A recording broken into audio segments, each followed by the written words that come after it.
نروح مثلا حديقة، نروح مثلا زيارة متحف. يعني وصلت الحكاية والصورة إلى أنهم يجيبون لنا راقصة. راقصة. جاتنا رقاصة طبعا للمعسكر، وكان موجود الإداريين بعض اللي طبعا كان موجود مدير الاتحاد إبراهيم السويلم، وكان موجود رئيس اللجنة الفنية في الوقت علي الغامدي، والمدرب كان موجود في البداية ومشى. طبعا هو اللي وصل الظاهر، اللي وصلها ما أدري، أو مشى ما أدري، بس إنه الراقصة كانت موجودة.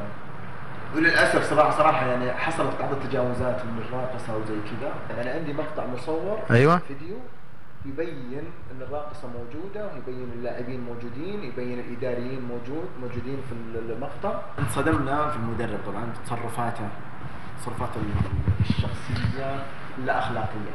اللي هو طبعا المدرب دائما نلاحظ انه مخمور. طبعا مخمور. مخمور في جميع الاوقات.